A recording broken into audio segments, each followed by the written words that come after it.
Selamat berjumpa lagi Bapak Ibu, saudara-saudari sekalian, dan anak-anak yang terkasih. Hari ini Senin 9 Agustus dalam pekan ke-19. Bacaan hari ini akan diambil dari Injil menurut Matius bab 17 ayat 22 sampai dengan 27. Dalam nama Bapa, Putra, dan Roh Kudus. Amin. Inilah Injil suci menurut Santo Matius. Dimuliakanlah Tuhan. Pada waktu Yesus dan murid-muridnya bersama-sama di Galilea, Ia berkata kepada mereka, "Anak manusia akan diserahkan ke dalam tangan manusia, dan mereka akan membunuh Dia, dan pada hari ketiga Ia akan dibangkitkan." Maka hati murid-muridnya itu pun sedih sekali.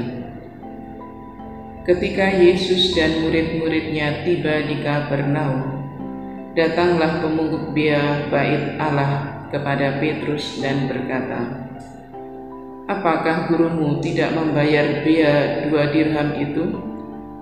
Jawabnya, "Memang membayar." Dan ketika Petrus masuk rumah, Yesus mendahuluinya dengan pertanyaan, "Apakah pendapatmu, Simon? Dari siapa raja-raja dunia ini memungut bea dan pajak? Dari rakyatnya atau dari orang asing?" Jawab Petrus, "Dari orang asing." Maka kata Yesus kepadanya, "Jadi bebaslah rakyatnya.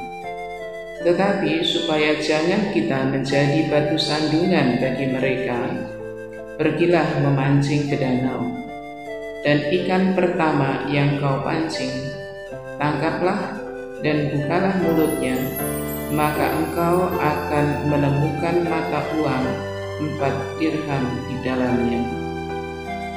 Ambillah itu dan bayarkanlah kepada mereka, bagiku dan bagimu juga." Demikianlah Injil Tuhan. Terpujilah Kristus. Bapak, Ibu, saudara-saudari sekalian, dan anak-anak yang terkasih, Tuhan Yesus adalah pribadi Allah yang menjelma menjadi manusia. Dia sungguh mengenakan apa yang ada pada kita sebagai manusia. Dia adalah tokoh kerendahan hati yang sempurna. Dia adalah pribadi yang taat sempurna kepada Bapa. Penjelmaannya menjadi manusia sudah membuktikan hal ini. Allah yang mencipta segalanya rela menjadi sama dengan yang diciptakannya. Bagaimana dengan kita? Kalau kita diperlakukan sesama dengan sedikit merendahkan diri kita, kita sakit hati. Jika hal-hal baik yang kita buat pada sesama tidak diperhitungkan atau tidak diingat, kita bisa merasa sakit hati. Tuhan Yesus tahu bahwa Dia akan dibunuh orang karena mewartakan kebaikan dan mengajarkan kebenaran. Namun Dia tak pernah berhenti berbuat baik kepada setiap orang dan selalu mewartakan kebenaran. Tuhan Yesus dalam kutipan Injil tadi tidak mau menjadi batu sandungan bagi orang lain. Sesungguhnya Yesus tidak wajib membayar pajak bait Allah. Namun Dia tidak mau menjadi batu sandungan bagi orang lain, maka Dia pun membayarnya dengan caranya sendiri.